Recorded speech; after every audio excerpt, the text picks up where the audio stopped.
Hi, everybody. How y'all doing? I hope you're doing well.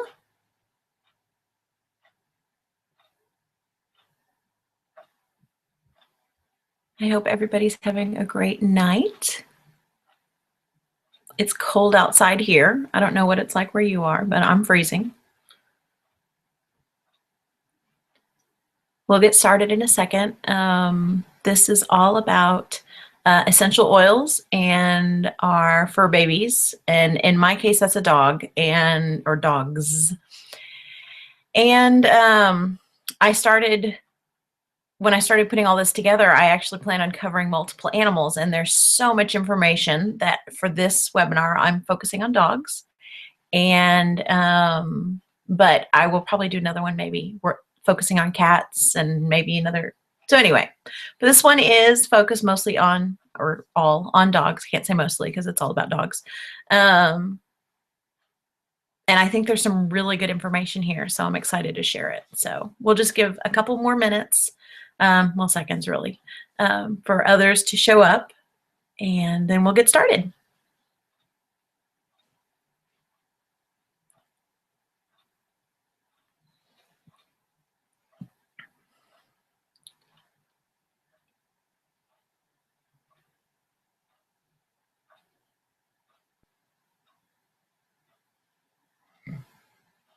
My two fur babies, whenever I work at my desk, they want to be on the desk with me.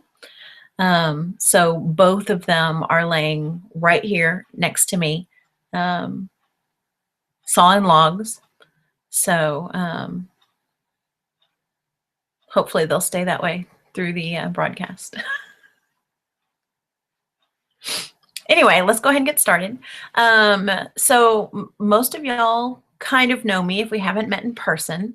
My name is Erin, and I have been doing doTERRA essential oils for about 1.5 years.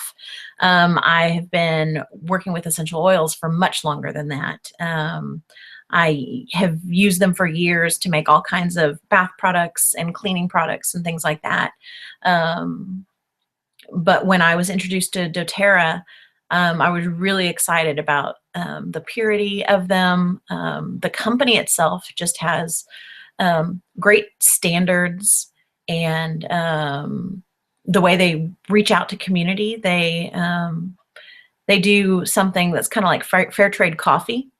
And wherever they source their oils from, they work with the growers there, and they make sure of fair wages. And then the Healing Hands Foundation, which is also part of doTERRA, goes in and does things like build schools, and they help build homes, and they dig wells for water and all kinds of things. So it's phenomenal how these communities are able to change. They've gone in and done like micro loans in Honduras and been able to help multiple small companies get off the ground, like families and stuff, be able to do things and create their own businesses. And so it's just really cool, all the things that they do.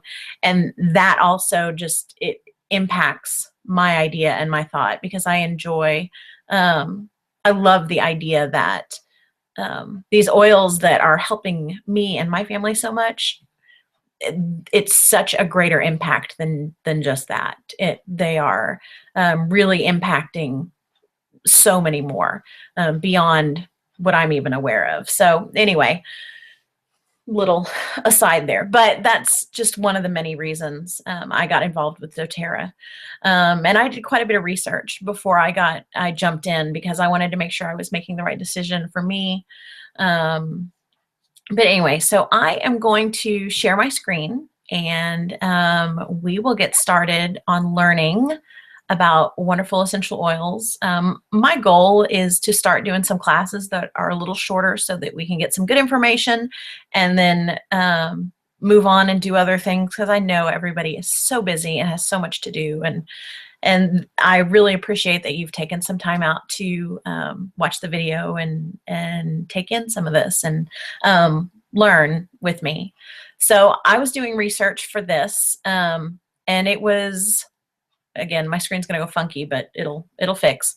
I did a lot of research on this, learning about the dogs and stuff, because they're just like babies and pregnant people and all of these other things. There are always things to be aware of and to consider when you're using essential oils, and you just want to make sure we're using them in the safest way possible.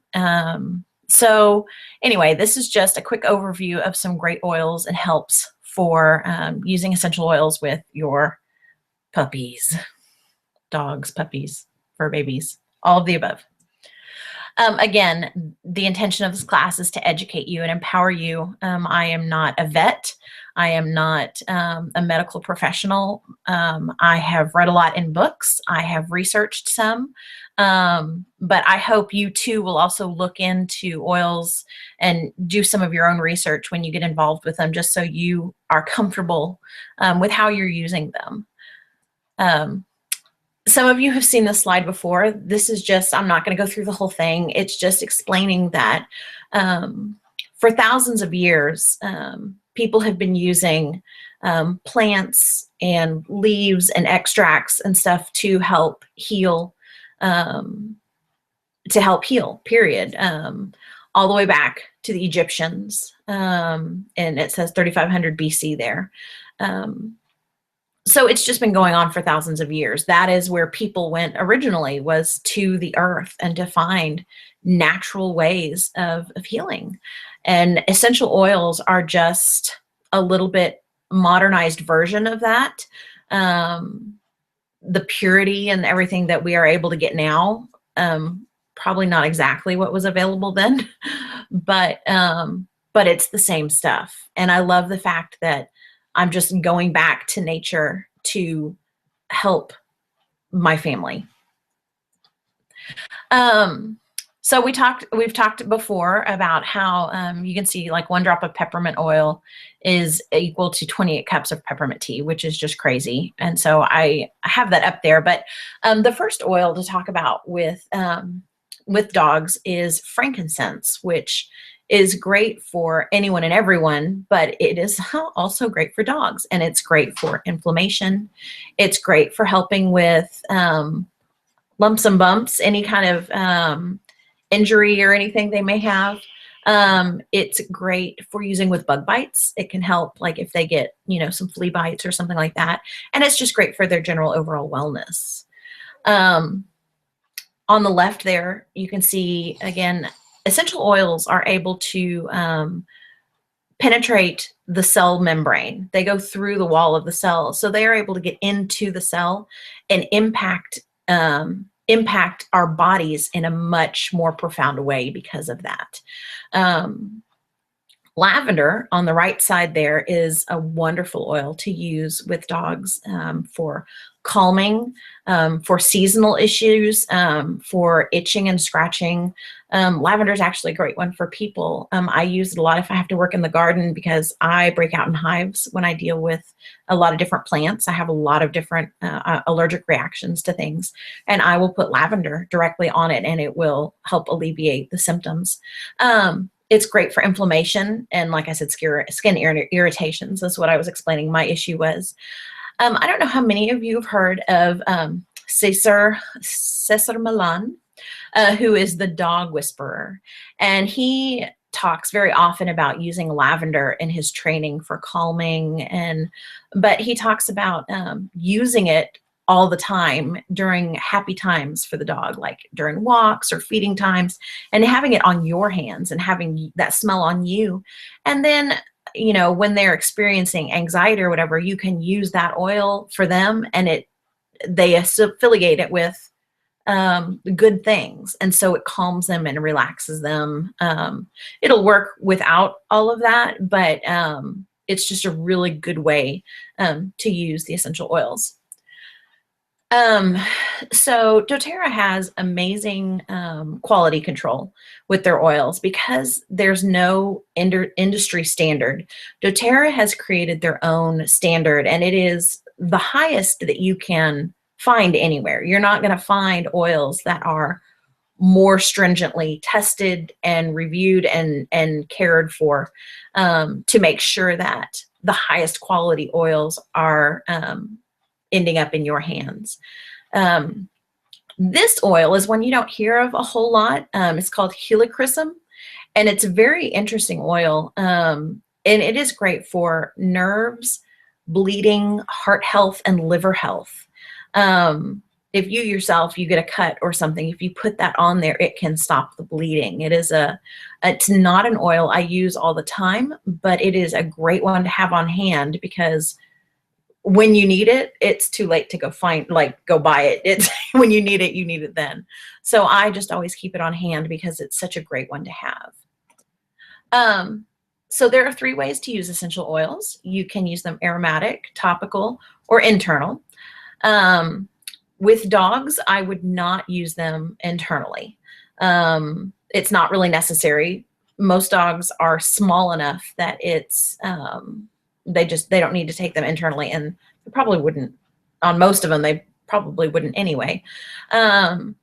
Topically is, and aromatically works because you can use a diffuser or that type of thing, but topically is really great for them. You can use them down by rubbing it kind of down their spine, or you can put it on their feet, just like you would a human, putting it on our feet. And when I first put essential oils on my dog's feet, I noticed, I was like, oh, am I supposed to put it on the dog's pads, or how does that work? You actually put the oil between the pads, like down on the foot. Just so you know, I questioned it, so I had to look it up, and I was curious about it. But anyway, it's really great to be able to rub down their back. I have a couple oils that I will rub on the dog's tummy, because that's the area I'm focused on.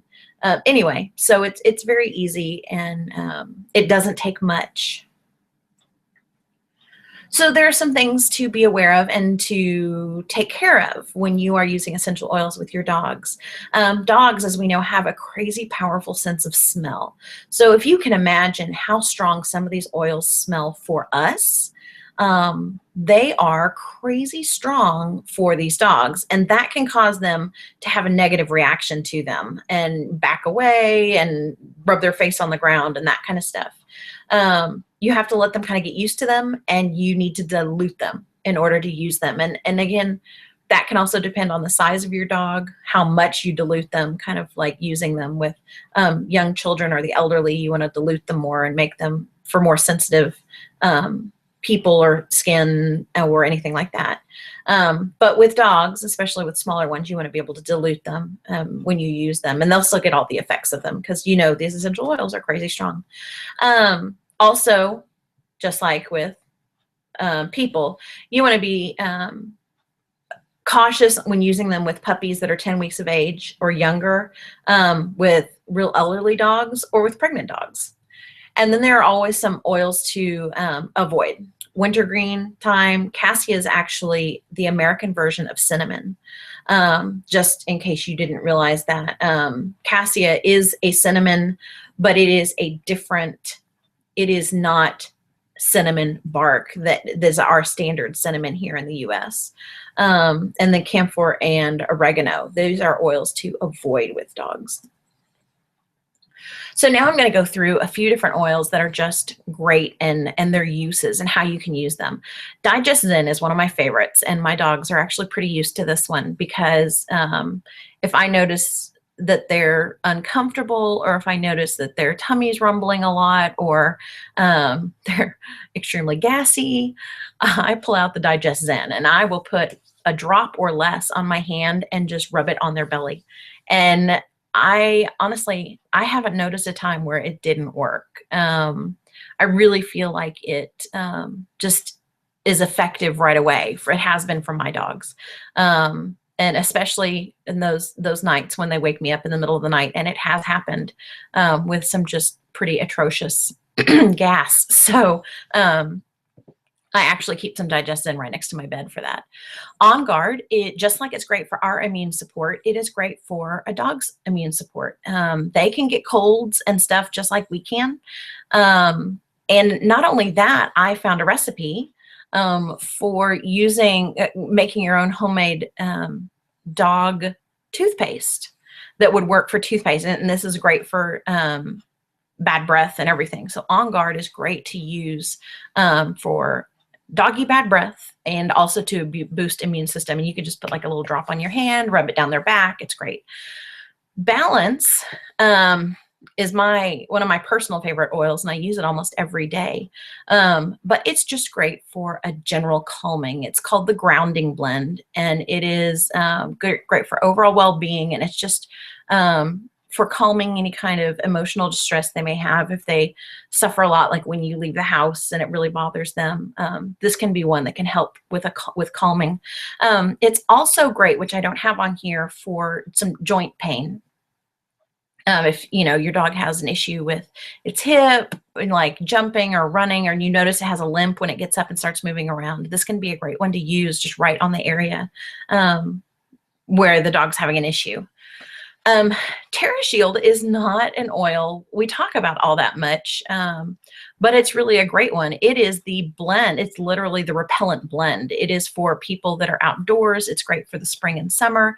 You can make your own little bug sprays with it, but it is a bug and flea repellent. So you can use that on your dog to help with any issues you may have with fleas. Rosemary is actually also a great flea repellent, and lemon can be too. They just don't like that smell, so they stay away, which is very helpful. And you can put a drop on your dog's collar, and that smell will help them. Or you can take a little glass spray bottle and put a few drops in there and fill the rest of it with distilled water, and shake it and use that before they go outside. Works great. Myrrh is an interesting oil, and it is really good for, it's interesting because it's kind of thick, so it's a little different to use, but it's good for pain, or if they're having some tooth discomfort. Sometimes they just dogs' teeth are not in the best of shape all the time, and so myrrh can really help with that. And one thing I read was that it's great for building trust. I don't know if it's the scent of it, that it is one that dogs are drawn to, but myrrh is a good oil for that. Aroma Touch, which I've talked about before, that is the massage blend. And it just has a really comforting, relaxing smell. I use it personally a lot when I make sugar scrubs to use in the shower. I use Aroma Touch in that because it's just a relaxing smell. But because it is the massage blend, it has great oils in it that are great for muscle and joint pain or circulation. And, some of our older dogs have some trouble with that. And it's also great for heat stress. If they have trouble cooling down or whatever, Aroma Touch can be a great one to help them just cool off. So peppermint also helps with that, just so you know. If you've been around essential oils very long, you've probably heard and thought about using them with your dog. You've probably heard all kinds of different stories about Melaleuca, which is also known as tea tree oil. And dogs. A lot of people say, oh no, you can't use it. Don't go near your dog with it and all that kind of stuff. There have been some horror stories. So I really wanted to look this up to be able to give you some accurate information. The problem with Melaleuca is the phenolic, and I don't know if I'm saying that correctly, compounds, and they can be hard for a dog's body to process. But the issue is high doses here. The stories that we've heard of dogs that had trouble with it, they had really high doses in their system, and that's what caused them the problem. So a toxic dose is 0.22 grams per pound of body weight. So a gram is about 4 drops of Melaleuca. So for a 1 pound dog, 4 drops would be toxic. Now that would be for a 150-pound person, something like 600 drops. 1 bottle only has 250 drops. So if you can imagine, a 150-pound person would need to go through a few bottles of Melaleuca in one usage to reach that level of toxicity. And I can imagine if a person went through that much Melaleuca, it probably would be toxic. There is such a thing as too much of a good thing. So, but if you're just using a drop or two, especially if it's in the blend, that's not going to hurt your dog. Melaleuca is a great oil to help like kill germs and disinfect and stuff like that. So you can avoid it completely. It's certainly not going to hurt anything, but I just wanted to want you to know that it is not detrimental to dogs. It is something you can use. You just want to use it sparingly. So I pointed out TerraShield, which you wouldn't have to make your own of anything using TerraShield. But if you didn't happen to have TerraShield around and you did have these other oils, peppermint, lavender, and lemongrass, you could make your own flea spray, which this is a great one, although it says don't use it for cats, just so you know. I think, I can't remember which one is not great for cats. See, this is why I only did the PowerPoint for dogs this time. I think it might be lemongrass. But anyway, so those oils together in a spray bottle, you can use that, or you could just use TerraShield. Easy peasy. So I'm also going to go over a couple recipes that I personally use. These are, that was my first fur baby, Lucy. She's a King Charles Cavalier Spaniel. And so this one I call my fur baby scoot spray. If you have dogs, you have probably experienced the scoot. And this is what a dog does when they are rubbing their behind on your carpet, which is not cool. So what happens is dogs have 2 anal glands, and if their stool becomes abnormal, these glands don't get emptied.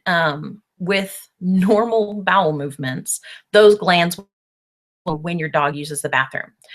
The problem is a lot of people will go and have these glands expressed, like emptied themselves, like they'll take a groomer or a vet, or different people can do that for you. The problem is it can be kind of traumatic, not just for the dog, but as a skin irritant. It's when I was reading about one vet who talked a lot about this a lot, and she was saying it's kind of like popping a really bad pimple, which is gross, but it gives you an idea. It can be traumatic to the skin and cause irritation. So whenever I see my dog start to do the scoot and I realize that there's a little more of an issue, I pull out my scoot spray. And in a 4-ounce glass spray bottle, I use, and these are approximate, you can use a little bit more, a little bit less of any of these oils. That's totally fine. Like I said, I just made this up for myself and it's worked, and my dogs don't seem to mind it at all. They stop scooting and they seem to feel better when I use it. So Purify and lavender, you can see the L's in the wrong place there, and frankincense, 8 drops each of those. Those are the best oils for it. And then 4 drops of On Guard, just for an antibacterial help there. And then a few other oils that can be helpful in this situation would be clove. Actually has a bit of a numbing. It has the effect of a little bit of numbing. So if your dog is very irritated there, a little bit of numbing might not hurt. Rosemary is great, and then the Melaleuca that we talked about earlier is also one I would put in that blend, but if you're uncomfortable with it, you can totally leave it out. Not a problem. And then you put those in the bottle and you fill it the rest of the way up with witch hazel, which is great and soothing for skin irritants and stuff for dogs and for people, or distilled water. And you just shake it, and my dogs know it's coming. It's pretty funny, and just spray their back end, and it's been helpful for us. Another one we've dealt with, especially in the summer, I think. I don't notice as much in the winter, but like if they have hot spots, areas that they're really scratching a lot, lavender is great for that, which I mentioned earlier is great for just skin irritants and stuff. It calms the problem area. And Purify also works. I tend to use lavender for that. Sorry, I needed some water. Too much talking. Okay, so another one that I use personally, those are actually my 2 fur babies that are sitting right here next to me. And that is actually them sitting on the desk where they're sitting right now. So anyway, those are my two fur babies. And I have King Charles Cavalier Spaniels, and they are known for heart murmurs and problems with their heart. And my Ceci, who is my older dog, he's the one on the right, he has an enlarged heart. And so I do everything I can to help him. He's on, 6 pills a day. I do not avoid the vet. I do not, I'm not advocating for bypassing medical care completely. Ceci does have medication that he takes for his heart every day, but if there's anything I can do to potentially help him, I'm going to do it. So in doing some research on the heart, what I found was, one, cypress supports circulation. DDR Prime is one of our oils that is the cellular repair oil. And so that's for repair and recovery. Helichrysum, which we talked about earlier, is for tissue and cellular repair again. Grapefruit can help improve lymphatic flow. So your lymph nodes and stuff, which helps get detox. It helps to detox your body. So lymphatic flow is always good. Basil, along with, digestion and stuff, is great for circulation and calming. And so when we're talking about the heart, it's really good to have good blood flow. Ylang ylang can calm, but it also helps regulate heart rhythm and blood pressure. So I put that one in there. And then frankincense helps with inflammation. So I put a few drops of each of those. And then I top the bottle off with fractionated coconut oil, which is a version of coconut oil that stays liquid, so it doesn't get hard. And I just have a little dropper in that bottle, and I put a couple drops in my hand, and I put it on his chest every night before we go to bed. You can do it more often than that, but I have just found that's just part of our routine, is it goes on Ceci's chest every night before he goes to bed. And then if I have any left on my hand at all, I just rub it on Penny, who is the other little one who doesn't have any heart problems, but I would rather avoid them.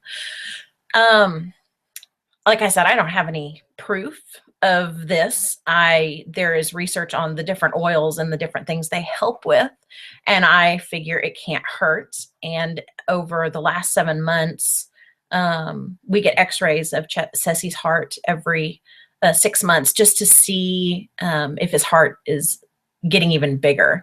And in his last x-ray, over the last 7 months, his heart has not enlarged anymore. So we're on the right track, and I'm going to keep doing what I'm doing. So I just thought I'd share for any of you that also have Cavalier Spaniels or maybe dealing with the same issue. This may be something you want to think about or consider. So, do you know anyone who would be interested in more natural solutions in their lives? If you are interested in booking a class, I am happy to come and teach it. We can teach on lots of different topics. I'm also happy to just do a webinar for your specific group of friends, and you can receive free products and stuff for that. So it's kind of a win-win, fun deal.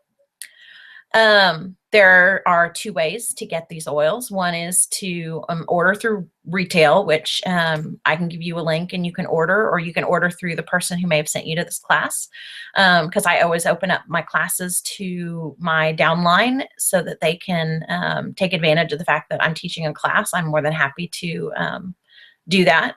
And wholesale is 25% off. You can get a wholesale account just by purchasing the wholesale account, or you can purchase an enrollment kit and that will include the wholesale account, which is kind of exciting. These are a couple of our kits. The Family Physician Kit and the Home Essentials Kit actually have the same oils. The Family Physician Kit just has the 5 milliliter bottle and the Home Essentials Kit has a 15 milliliter bottles. So that's kind of a big difference. It's 3 times the oil plus a diffuser. So the value is pretty awesome. Also, with that kit, right now until Friday, doTERRA is doing a pretty cool offer. If you were to purchase that kit, you would get another frankincense, a free frankincense oil, which actually retails at $93. And it is overlapping with another promo we're having called New Year, New You. And if you were to place an order in February worth of 100-point order, doTERRA will then go put 100 points in your account to spend. And the way points work is you earn the points and you can go spend, they spend just like $1. And you can spend them on oils. So essentially doTERRA would be giving you $100 to spend on whatever oils you would like to spend that on, which is kind of awesome. So you'd be getting a $93 free frankincense and the 100 points to be able to go purchase get free oils from doTERRA, which is always exciting. That deal would also work with this kit. This is just a real exciting kit because it's just, you get a sampling of so many awesome oils and things. This is actually the kit I started with, and I thought I was crazy for doing it, but I didn't regret it, and I was really glad I had it. This is just talking about being able to earn the free points. The 100 points. This is the same system of how you can earn points. doTERRA will give you points for all of your shipping. They give you back in points so you can go buy. So even though it's not free shipping, they give you the same points back so you can go spend that on oils as well, which is great. It helps your totals go up quickly so you can go buy more, get more free oils. 3 different ways that you can be involved with doTERRA. You can get the oils and just use them for yourself and just enjoy them for yourself with your 25% off discount. Totally fine. Totally cool. If you want to share it with your friends and family, you may want to host a class here and there or just casually share. Awesome. No problem. A lot of people do that. And then if you are interested in supplementing or replacing your income, it is very doable with doTERRA. And I know multiple people who have done it and live very comfortably and love what they're doing, because so much of it is about helping others and help others find wellness in their homes. So it's just a win-win. It's a great situation. And this is the promo I was talking about, the New Year, New You and the frankincense, just so you know. If you're interested in any of that, I can help you with it. Or again, whoever sent you to the class can totally help you with this one. But the frankincense is only available through Friday. The New Year, New You promo is actually good until the end of February. We'll be doing that promo. So you still have time on that one. All right.